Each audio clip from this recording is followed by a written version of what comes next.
नंदन श्री हनुमान जी महाराज बाष्पवारी यानी कि सजल नेत्रों से बैठते हैं। जितनी देर वो कथा में बैठेंगे उतनी देर उनके अश्रु रुकेंगे नहीं। तो दीनहीन सा भेष हो, सब उपेक्षा सी कर दें ऐसा भेष होगा, दूर बैठेंगे और नेत्रों से अश्रुधार गिर रही होगी, समझ जाना ये हनुमान जी हैं। हमने कितनी कथाओं में अनुभव किया, किसी श्रोता को देख के लगता है ये हनुमान जी है। मिदनापुर बंगाल में कथा हो रही थी तो बहुत भीड़ आती थी वहां कथा में, परंतु मैं जहां से निकल के जाता था कथा से उतर के, वहां पंडाल के बाहर भागवत जी की तरफ मुख किए, सौल ओढ़ करके बिल्कुल दीनहीन सा एक व्यक्ति नीचे नजर करके ऐसे बैठा रहता था। बस वो कथा के प्रारंभ में आना, कथा के बाद कहां जाते किसी को नहीं पता। 2-3 दिन में मुझे कुछ अनुभव जैसा लगा, जो आयोजक परिवार थे उनको भी कुछ लगा। सबने प्रयास किया कथा के बाद में बाबा को आज रोकेंगे प्रसाद प्रसाद के लिए, लेकिन जैसे ही वो मन बना के बाहर जाते वो अंतर ध्यान अदृश्य दिखते ही नहीं, कहां गए।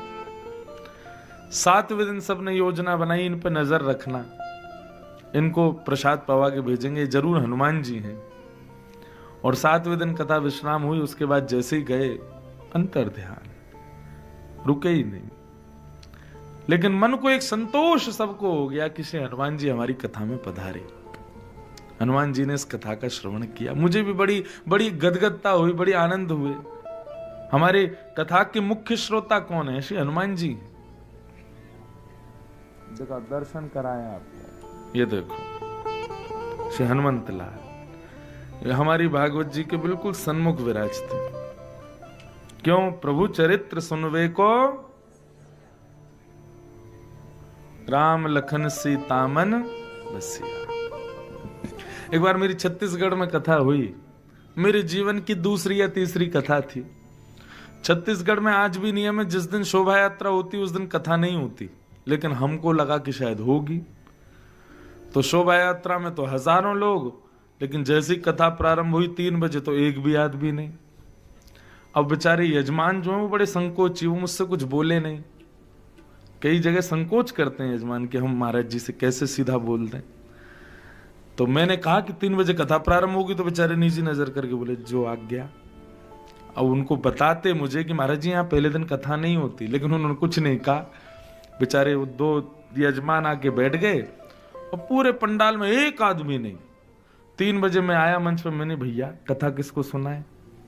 तो बड़े संकोच के साथ बोले महाराज जी हमारे छत्तीसगढ़ में पहले दिन लोग आते नहीं हैं, इसलिए कलश यात्रा के बाद सीधे दूसरे दिन से कथा। मैंने कहा तो आप बताते मुझे। बोले संकोच हो रहा था आपसे बोलने में। मैंने कहा अब क्या करें महाराज जी, गर्मी भी बहुत है, मैं प्रयास करता हूँ 100-150 लोग तो आ जाएं 4-5 बजे तक, तो आप तब तक इंतजार कर लो। मैं वापस कक्ष में चला गया।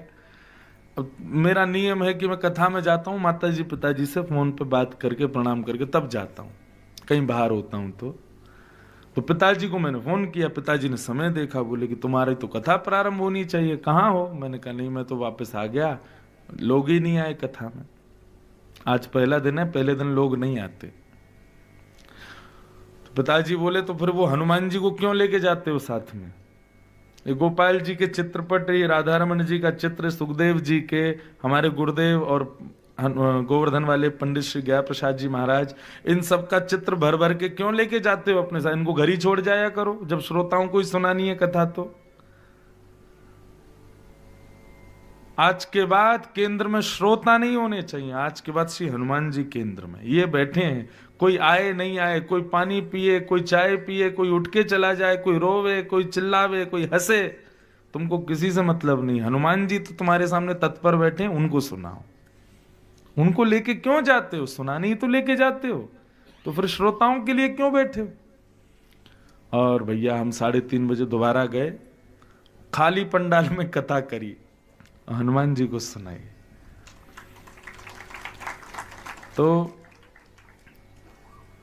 जिस कथा के रसिक हैं श्री हनुमान जी, जिस कथा का श्रोता परीक्षित बनेगा, उस कथा के श्रोता का केवल भाव मात्र ये हुआ कि वो कथा का श्रोता बनने वाला है, ठाकुर जी ने